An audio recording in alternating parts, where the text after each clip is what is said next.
नमस्कार विद्यार्थी मित्रांनो, आज आपण या व्हिडिओमध्ये ज्यांचा जन्मदिवस आपण दरवर्षी सामाजिक न्याय दिवस म्हणून साजरा करतो, त्याचप्रमाणे या देशातील मागास, शोषित, पीडित, दलित, कामगार, कष्टकरी व शेतकरी, स्त्रिया, देवदासी या सर्वांच्या उद्धारासाठी ज्यांनी आपले पूर्ण आयुष्य पणाला लावलं, त्याचप्रमाणे शिक्षण, व्यापार आणि औद्योगिक या क्षेत्रामध्ये आमूलाग्र अशी क्रांती घडवून आणणारा लोककल्याणकारी व दूरदृष्टी राजा, त्याचप्रमाणे आरक्षणाचे जनक, विद्यार्थ्यांसाठी असणाऱ्या वसतिगृहाचे जनक, लोकराजा राजर्षी शाहू महाराज यांच्याविषयी आज आपण या व्हिडिओमध्ये माहिती घेणार आहोत.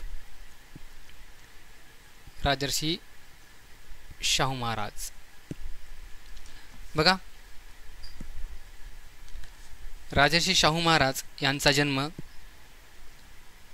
26 जून 1874 रोजी झाला होता. आता आपण त्याचं गाव बघूत कोणतं होतं.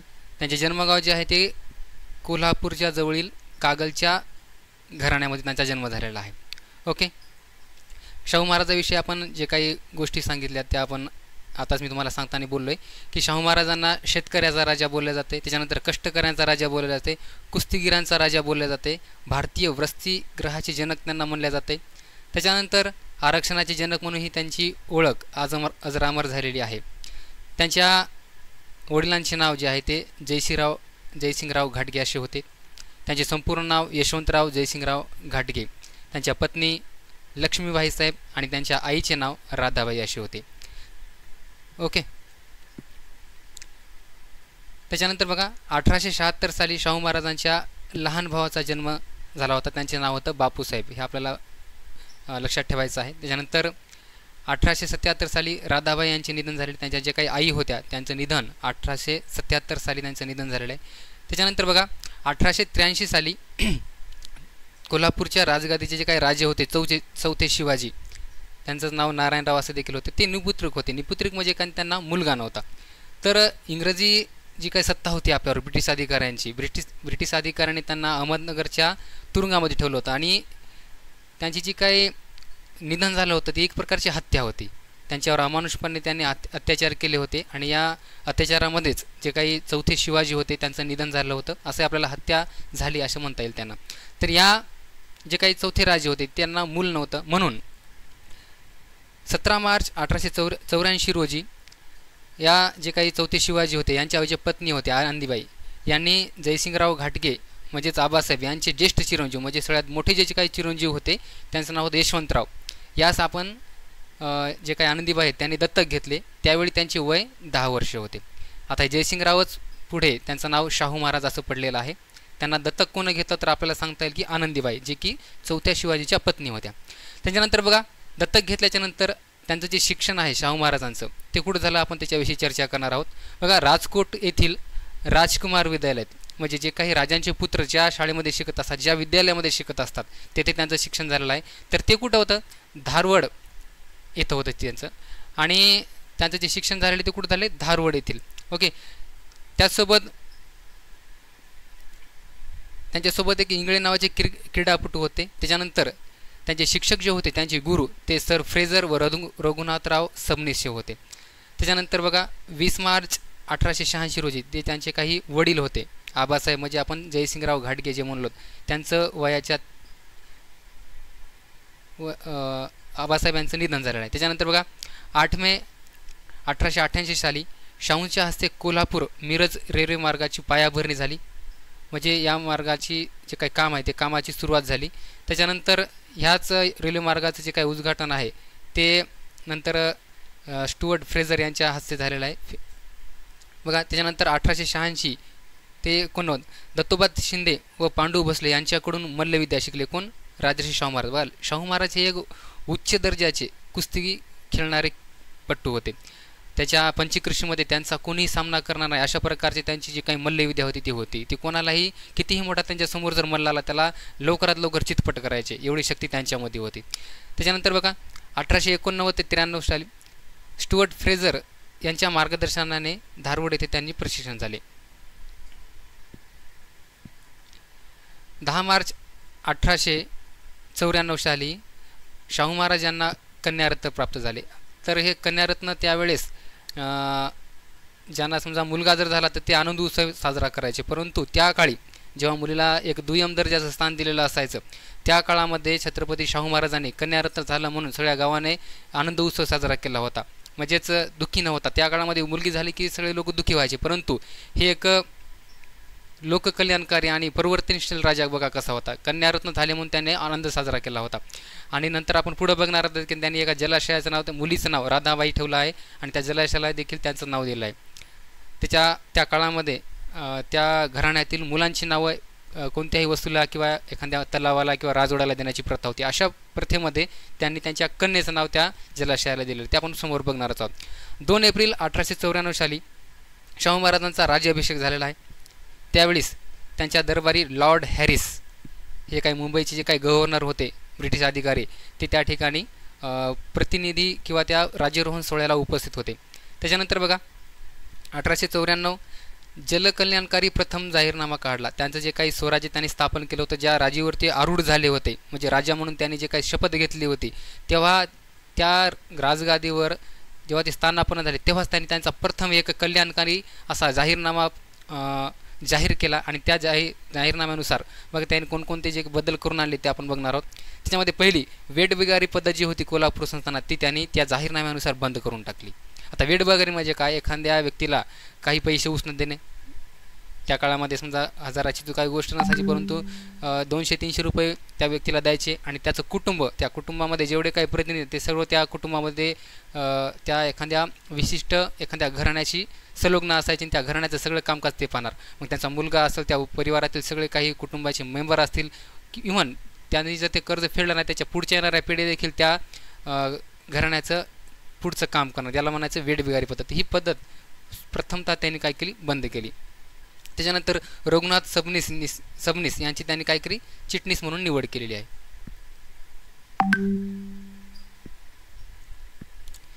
त्यानंतर बघा 1895 साली मोतीबाग येथे कुस्तीकरांसाठी तालीम सुरू केली. तुम्हाला मी आधीच सांगितले की शाहू महाराज हे जे होते कुस्तीप्रेमी होते, त्यांना स्वतःही कुस्ती खेळता यायची. त्याच्यानंतर शाहूपुरी येथे गुळाची बाजारपेठ त्यांनी सुरू केली. कुठं, शाहूपुरी. याच्यावरून आपल्याला त्याची व्यापाराविषयी एक दूरदृष्टी लक्षात येते. त्यानंतर गव्हर्नर जनरल याने आपल्या आरोपीला फाशीची शिक्षा देण्याचे अधिकार जे आहे ते शाहू महाराजांना दिले होते. म्हणजे त्यांच्या काळामध्ये जर कोणाला समजा फाशीची शिक्षा देण्याचं काम जर पडलं तर हा अधिकार त्यांनी कोणाला दिला, राजाला दिला, राजर्षी शाहू महाराजांना दिला. त्यानंतर सौ राधाबाई केळकर यांची स्त्री शिक्षण खात्याच्या अधीक्षिका म्हणजे शिक्षणाधिकारी म्हणून त्यांनी निवड केलेली आहे. बघा, एका शिक्षिकेची एखाद्या विशिष्ट शिक्षणाच्या पदावर, एखाद्या वरच्या पदावर नेमणूक करणारे हे जे राजे होते हे पहिले राजे होते. याच्यावरून आपल्याला त्याचा जे काही स्त्रियाविषयीचा जे काही विचार आहे तो आपल्याला कळून येतो. त्याच्यानंतर व्हिक्टोरिया मराठा बोर्डिंग या पहिल्या वसतिगृहाची स्थापना केली. आधीच आपण त्यांचा इंट्रोडक्शन घेतानाच काय म्हणलं की राजर्षी शाहू महाराज जे आहेत ते वसतिगृहाचे जनक आहेत. वसतिगृहाचे कशाचे, वसतिगृहाचे जनक. त्यांच्या आधी भारतामध्ये वसतिगृह नावाची संकल्पना अस्तित्वातच नव्हती, पण भारतामध्ये जर सर्वप्रथम कोण वसतिगृहाची सुरुवात केली असेल तर ते आहेत राजर्षी शाहू महाराज, म्हणून आपण त्यांना वसतिगृहाचे जनक असे म्हणतो. तर पहिलं जे काही त्यांनी वसतिगृह स्थापन केले ते कुठे केले, व्हिक्टोरिया मराठी बोर्डिंग हे त्यांच्या त्या पहिल्या वसतिगृहाचं नाव. त्यानंतर अहिल्याबाई यांच्या स्मरणार्थ कोल्हापूरमध्ये देशी दवाखाना चालू केला. हॉस्पिटल जे आहे ते त्यांनी त्यांच्या संस्थानामध्ये अहिल्याबाई यांच्या स्मरणार्थ स्थापन केलेलं आहे. यापुढे बघा 1897 मध्ये शाहू महाराज यांना पुत्ररत्न प्राप्त झाले. त्यांनी जे काही आपले मुलगा झालेला आहे त्यांचं नाव ठेवलं राजाराम. पुढे तेच राजाराम महाराज म्हणून आपण त्यांना ओळखतो. त्यानंतर कर्नल रे यांची राजनैतिक प्रतिनिधी म्हणून कोल्हापूरमध्ये निवड करण्यात आली. राजनैतिक प्रतिनिधी कोणाची, कर्नल रे. त्यानंतर बघा 1899 जे काही गाजलेलं प्रकरण आहे राजर्षी शाहू महाराज यांच्या जीवनकाळामध्ये सगळ्यात जर गाजलेलं प्रकरण कोणतं असेल ते आहे वेदोक्त प्रकरण. आता वेदोक्त प्रकरण काय आपण थोडक्यामध्ये समजून घेऊ. बघा, ब्राह्मणांची सत्ता, पुरोहित ज्यांनी जे काही आपल्या जातीमध्ये धर्मामध्ये भेद पाडलेला आहे तो आतापासूनच नाही तर त्या राजाच्या काळापासून आणि त्यांच्या आधीपासून देखील होता. तर छत्रपती शाहू महाराज यांचा जो काही राज्याभिषेक करायचा होता, तर राज्याभिषेक करत असताना जसं की गागा भट्टानं छत्रपती शिवाजी महाराजांचा देखील अपमान केला होता त्यांच्या राज्याभिषेक वेळी. तसाच प्रकारचा अपमान या ठिकाणी जे काही राज्योपाध्ये होते यांच्याकडून, नारायण भट यांच्याकडून जे काही आपले राजे आहेत राजर्षी शाहू महाराजांचा देखील अपमान करण्यात आलेला आहे. कारण राज्य अभिषेकाच्या वेळी जे काही वेदोक्त मंत्र म्हणण्याची प्रथा होती, तर तेव्हा वेदोक्त मंत्राऐवजी ते जे काही भट जे होते त्यांनी पुराणोक्त मंत्र म्हणायला सुरुवात केली होती. आणि तुम्ही वेदोक्त मंत्राऐवजी पुराणोक्त मंत्र का म्हणतात असा जेव्हा राजाने त्याला प्रश्न विचारला, तेव्हा ह्याचे उत्तर देताना ते म्हणाले की तुम्ही क्षत्रिय नाही आहात, क्षत्रियालाच फक्त राज्याभिषेक करत असताना वेदोक्त मंत्र म्हणायची गरज पडते. आणि तुम्ही मराठा असून, मराठा हा एक ब्राह्मण नाही किंवा क्षत्रिय नाही, म्हणून मराठा जे आहे ते शूद्र आहात, तुम्ही शूद्र म्हणून त्यांचा उल्लेख केलेला आहे बघा राजर्षी शाहू महाराजांचा. तर याच्यावरून विचार करा की जर समजा एखाद्या राजाला असं हीन म्हणून जर छळत असतील, तर सामान्य जनतेची ते कशी अवहेलना करत असतील व सामान्य जनतेचे काय ते हाल करत असतील याच्यावरून आपल्याला कळून येते.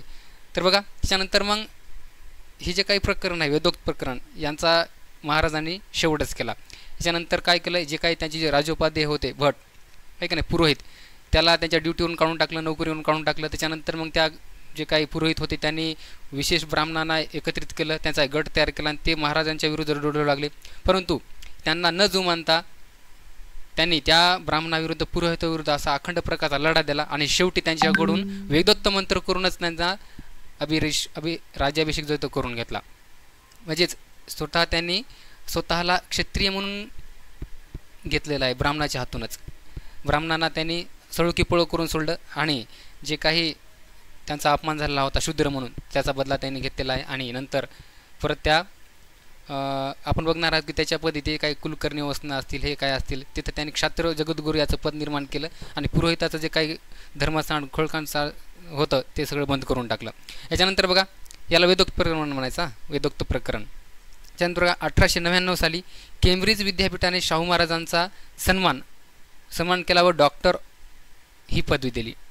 ओके, कोणत्या विद्यापीठानं? केम्ब्रिज विद्यापीठानं LLD डॉक्टर ऑफ लॉ ही त्यांना पदवी दिलेली आहे. म्हणजे महाराजांच्या समोर आपण डॉक्टर हे देखील नाव लावू शकतो. त्याच्यानंतर बघा 1900 मध्ये महाराणी व्हिक्टोरिया यांनी शाहू महाराजांना महाराज ही पदवी बहाल केली. ओके, त्याच्यानंतर बघा शाहू महाराजांना महाराज ही पदवी कोणी दिली, तर असं तुम्हाला विचारलं गेलं तर महाराणी व्हिक्टोरिया असं आपल्याला उत्तर सांगायचं त्या ठिकाणी आहे. त्याच्यानंतर बघा 1901 साली कोल्हापूर संस्थानात गोवंश हत्याबंदी कायदा संमत करण्यात आला.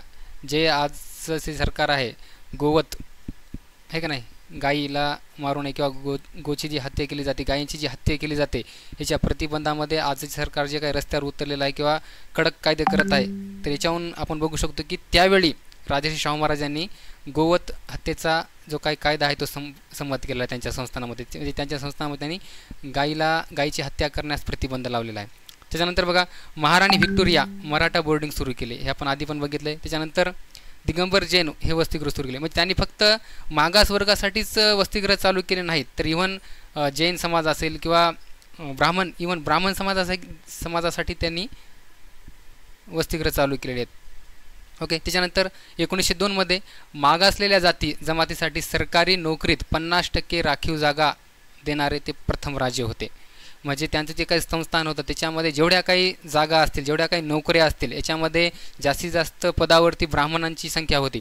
परंतु तुम्हाला वेदोक्त प्रकरण सांगितल्याच्यानंतर महाराजांना कळालं की हे पुरोहित जे आहे ते ब्राह्मणी आहेत, हे इतर जातींना कसं कमी लेखतात, तो कसं लांब ठेवतात आहे का नाही त्यांच्या हक्कापासून अधिकारापासून.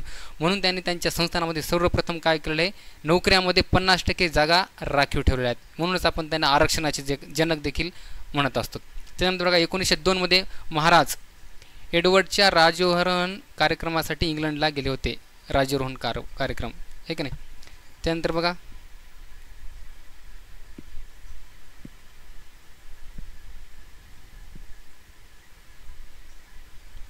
त्याच्यानंतर बघा पुढच्या स्लाइडवर आपण बघू. 1902 मध्येच सार्वजनिक पाटबंधारे धोरण जाहीर करणारे प्रथम संस्थानिक शेतकऱ्यासाठी महत्त्वाचे आणि उल्लेखनीय पाऊल उचलणारे ते राज्य होते. म्हणून त्याला आपण लोककल्याणकारी राज्य असं म्हणतो. कारण शेतकऱ्यासाठी त्यांनी खूप साऱ्या प्रकारचे धरणं बांधलेले आहेत. शेतकऱ्यासाठी कोणकोणत्या उपाययोजना केल्या पाहिजेत हे का नाही, जलाशय असेल, पाण्याची व्यवस्था असेल आणि वेगवेगळ्या स्वरूपाचे जे काही शेतकऱ्याच्या हितासाठी जे कार्य आहेत ते कोण केलेले आहेत, तर तिथं आपण नाव सांगू शकतो राजर्षी शाहू महाराज. त्याच्यानंतर बघा 1904 साली भास्कर जाधव यांची कोल्हापूर येथे जाहीर करणारे अधीक्षक म्हणून नियुक्ती करण्यात आलेली आहे. भास्कर जाधव यांनी 1995 सहाय्यक सुभा म्हणून हे काम केले. त्यानंतर बघा 1908 साली अस्पृश्यासाठी मिस क्लार्क वसतिगृहाची स्थापना केली. मिस क्लार्क हे आपण नाव ध्यानात ठेवायचं आहे. त्याच्यानंतर बघा राधाबाई यांचे विवाहाच्या स्मरणार्थ म्हणजे त्यांचा विवाह झालेला आहे आणि त्या विवाहाच्या स्मरणार्थ त्यांनी कोल्हापूरमध्ये एक सभामंडप भव्य अशा प्रकारचं सभामंडप बांधलं व त्याच्या शेजारीचे गाव वसवून त्या गावाला नाव दिलेलं आहे राधानगरी. बघा तुम्हाला मी आधीच सांगितलेलं आहे की जेव्हा त्यांना कन्यारत्न प्राप्त झाली होती तेव्हा त्यांनी आनंदोत्सव साजरा केला आणि पुढं एक गाव वसवलं आणि त्या गावाला नाव काय दिले राधानगरी. मी ते मगाशी सांगताना जलाशय म्हणलो परंतु ते जलाशय नाही, एक गाव आहे, त्या गावाचं नाव राधानगरी असं आहे. त्याच्यानंतर पुढं बघा राधानगरी धरण पण बांधलं 1908 साली. त्यानंतर श्रीमंत बापूसाहेब महाराज यांच्या नियंत्रणाखाली 1911 साली कोल्हापूर येथे सत्यशोधक समाजाची स्थापना त्यांनी केली. आता महात्मा ज्योतिबा फुले यांनी जे काही सत्यशोधक समाजाची स्थापना केली होती, सत्यशोधक समाज, याचा महाराजांच्या विचारावर खूपसा मोठा प्रभाव होता. म्हणून त्यांचं जे काही कार्य आहे ते पुढं चालू ठेवण्यासाठी त्यांनी स्वतःच्या संस्थानामध्ये सत्यशोधक समाजाची स्थापना केलेली आहे. त्याच्या आधी आपण बघा या राधानगरी धरण बांधल्याच्या नंतर या धरणाचा जो काही जलाशय असतो त्याला नाव दिलेलं आहे लक्ष्मीबाई सागर. हे त्यांच्या पत्नीचं नाव. बघा राधा हे जे नाव आहे हे त्यांच्या आईचं पण नाव आहे. इथं नावाचा सिक्वेन्स जाणून घ्या. राधाबाई त्यांच्या कोणाचं नाव आहे? आईचं नाव आहे. परत त्यांनी त्यांच्या मुलीचं पण नाव काय ठेवलं आहे? राधाबाईच ठेवलं आहे. आणि लक्ष्मीबाई जे नाव आहे लक्ष्मीबाई हे नाव कोणाचं आहे? त्यांच्या पत्नीचं. तर या पत्नीच्या नावावरून त्यांनी एक हे जे काही राधानगरी धरण याचं जे काही जलाशय आहे त्याला नाव दिलेलं आहे. ओके, ह्या कोण आहेत? पत्नी. लक्ष्मीबाई कोण आहेत? पत्नी. बघा पुढं 1912 मध्ये पाटील शाळा चालू केल्या. फक्त मागासवर्गीयासाठी शाळा नाही चालू केल्या तर पाटील जे काही मराठा लोक असतील किंवा इतर जे जातीचे धर्माचे लोक असतील त्यांच्यासाठी पाटील शाळा सुरू केल्या. त्यानंतर खासबाग येथे तालीम सुरू केली. आता खासबागविषयी मला सांगायचं आहे.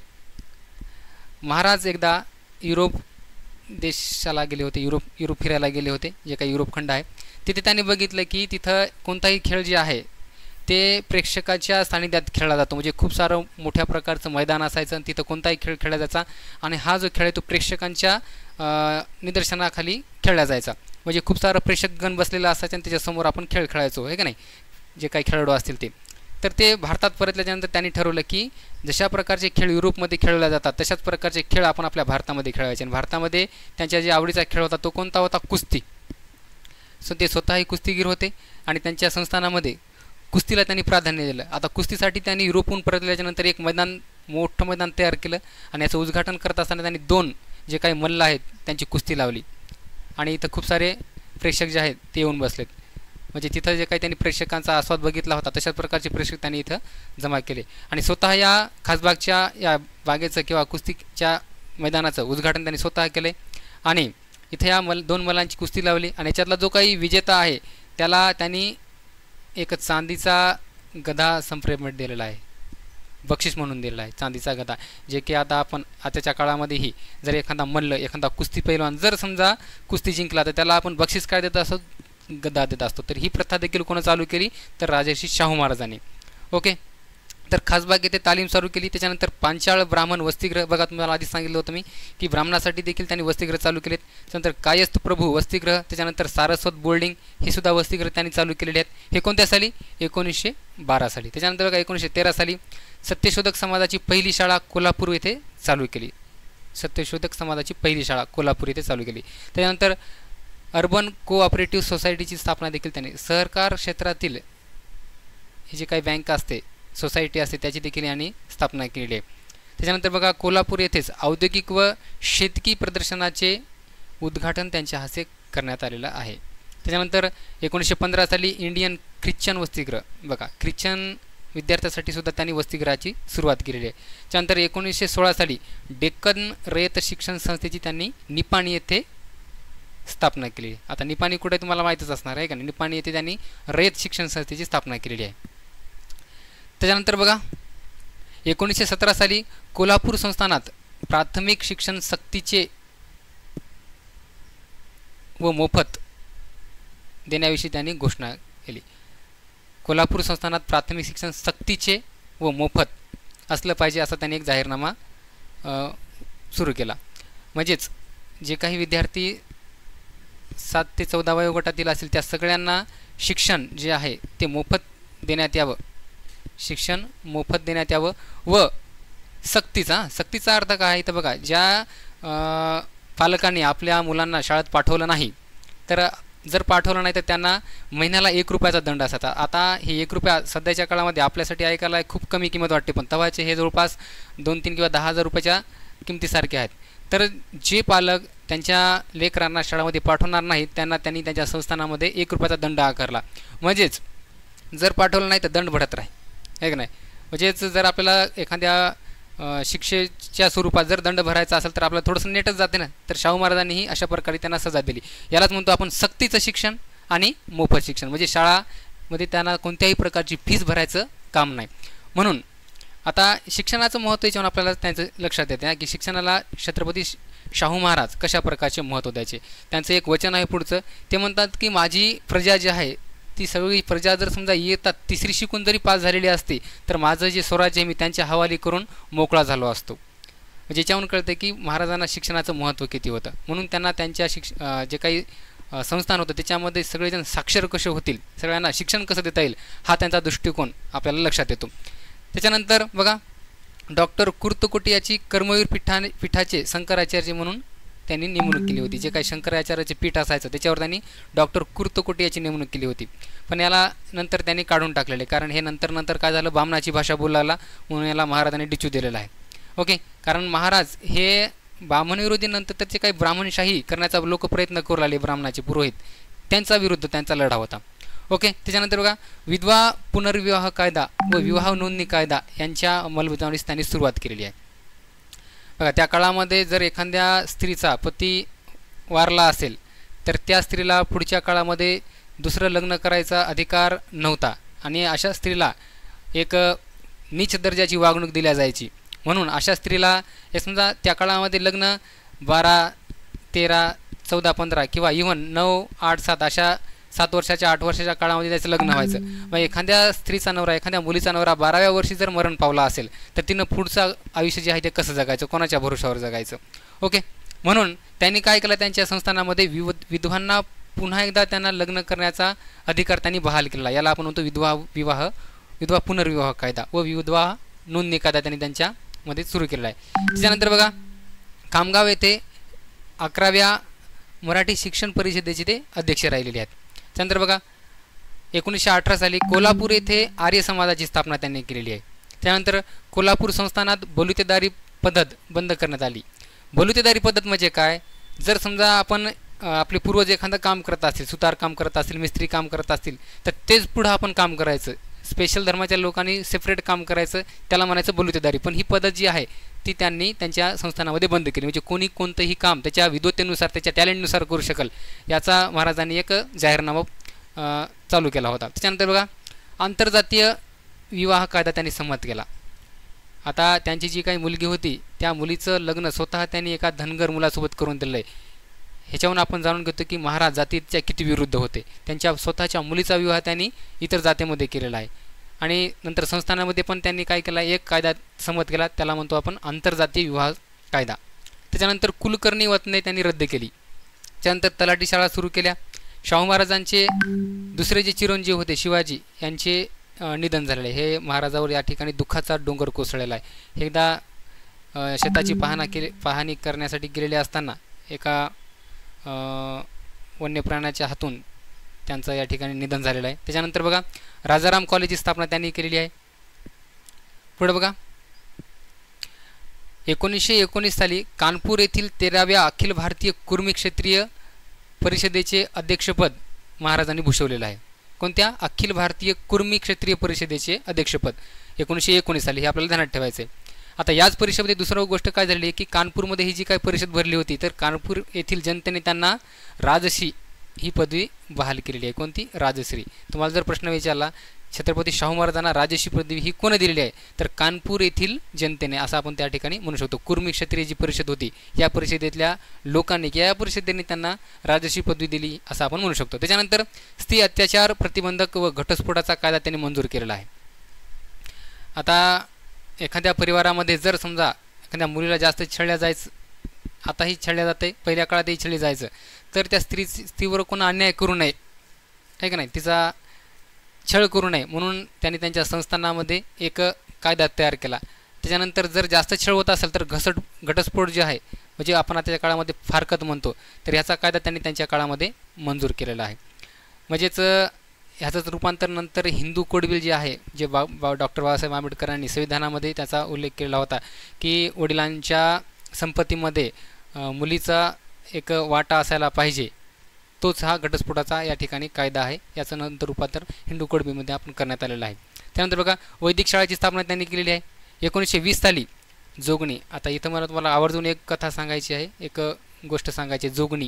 जोगणी आणि देवदासी म्हणजे काय, तर बघा एखाद्या मुलीच्या केसामध्ये जर जट निघली, जट म्हणजे काय, आता हे याला वैज्ञानिक कोणतंही कारण नाही. जट म्हणजे काय असते तर बघा वैज्ञानिक दृष्टिकोनातून जर आपण बघितलं तर समजा त्या काळामध्ये शॅम्पू नसायचा, पाणी नसायचं, साबण नसायची, त्यामुळं जर समजा शॅम्पूनं किंवा साबणीनं जर केस धुतले नाही तर ते केस एकमेकांना चिटकून त्याचं काय होतं, एक जाड अशा प्रकारचा एक मोठा जट तयार होतो, त्याला आपण जट म्हणतो. तर ही जर एखाद्या मुलीच्या केसामध्ये जर जट निघली तर अंधश्रद्धा मानून त्या गावातील लोक किंवा त्या काळातील लोक त्या मुलीला देवदासी म्हणून सोडायचे, म्हणजे देवासाठी सोडायचे. त्या मुलीला तिच्या घरून काढून दिलं जायचं, तिनं मंदिरात देवासाठी राहायचं आणि घरून तिला काढून द्यायचं आणि तिचं लग्न देखील करायचं नाही. आणि ही जी मुलगी आहे जिच्या डोक्यामध्ये जट निघली, हिला देवासाठी सोडलं जायचं. देवाच्या नावाखाली हिचा जो उपयोग आहे ते कोण करायचे, त्या गावातील लोक, म्हणजे गावासाठी सोडलं जायचं असं आपण म्हणू शकतो. तर ही एक भयानक आणि एकदम लाजिरवाणी अशा प्रकारची जी प्रथा होती देवदासी प्रथा, या प्रथेस छत्रपती शाहू महाराजांनी बंद करायचा कायदा केला. म्हणजे महाराष्ट्रांची जी काही दूरदृष्टी याच्यानं आपण लक्षात घेऊ शकतो. आजही देवदासीची प्रथा विशेष काही भागामध्ये चालू आहे पण ही प्रथा जी आहे ती छत्रपती शाहू महाराजांनी त्यांच्या संस्थानामध्ये बंद केलेली आहे. आणि जर कोणा देवदासी सोडलीच तर महाराज त्यांना स्वतःहून बोलून घेऊन त्यांच्यावर जे काय आहे कारवाई योग्य प्रकारचे करायचे. त्याच्यानंतर मग त्या संस्थानामध्ये जे काही जोगणी किंवा देवदासी प्रथा आहे ही खूप मोठ्या प्रमाणात आपल्याला बंद झालेली दिसते. याच्याहून जे काही एक अमानुष जे जीव आहे त्याच्या डोक्यामध्ये जट निघली आहे का नाही, तर हिचा जीव वाचवायचं काम राजर्षी शाहू महाराजांनी केलेलं आहे. कितीतरी या कायद्यामुळे मुलींचे प्राण या ठिकाणी वाचलेले आहेत. असा एक कल्याणकारी राजा आपण त्यांना म्हणू शकतो. जर मुलगी असेल तर तिला जोगणी म्हणायचं, या ठिकाणी मुलाला पण सोडायचं, त्याला जोगता म्हणतात. जोगता या दोघांनाही देवाला सोडलं जायचं. तर हे जोगणी काय आहे, देवदासी काय, हे जर तुम्हाला चांगल्या प्रकारे जर समजून घ्यायचं असेल तर मराठी एक पिक्चर आहे उपेंद्र लिमे याचा, मुक्ता बर्वे यांचा, तो पिक्चर तुम्ही बघायचा आहे. जोगवा नावाचा चित्रपट आहे. त्याच्याहून तुम्हाला जी देवदासी जी काही प्रथा आहे ती ॲक्च्युअलमध्ये कळून येईल आणि तुम्हाला समजण्यासाठी फार मोठी मदत होईल. जोगवा पिक्चर तुम्ही आज बघायचा आहे. ह्याच्याहून आपल्याला महाराज किती दूरदृष्टी होते आणि किती कल्याणकारी होते आपल्याला लक्षात येईल. त्याच्यानंतर बघा हुबळी येथील ब्राह्मणोत्तर समाज परिषदेचे ते अध्यक्ष होते. त्यानंतर छात्र जगद्गुरू म्हणून सदाशिवराव पाटील यांची त्यांनी नियुक्ती केली. शंकराचार्याचे पीठ त्यांनी रद्द केलेलं आहे आणि त्याच्या जागेवर छात्र जगद्गुरू याची म्हणून एका मराठा व्यक्तीची त्यांनी नियुक्ती केलेली आहे. त्याच्यानंतर बघा पुणे येथे शिवाजी सोसायटीची वार्षिक सभा भवानी पेठेतील विठ्ठल धर्मशाळेत शाहू महाराजांनी त्यांच्या अध्यक्षतेखाली भरवली होती. त्याच्यानंतर बघा शाहू महाराजांनी आर्थिक सहाय्य केलेली वृत्तपत्रे. आता शाहू महाराज जे होते यांनी त्यांच्या जीवनकाळामध्ये खूप साऱ्या वृत्तपत्रांना त्यांना आर्थिक सहाय्य केलेलं आहे. त्याच्यामध्ये पहिलं बघा संजीवन, दत्तात्रय भिकाजी रणदिवे ब्राह्मणोत्तर चळवळीचे साप्ताहिक होते, यांना त्यांनी आर्थिक मदत केली आहे. त्याच्यानंतर शिवछत्रपती हे एक दैनिक आहे, कीर्तिवान निंबाळकर यांचं, यांना देखील त्यांनी एक आर्थिक मदत केली आहे.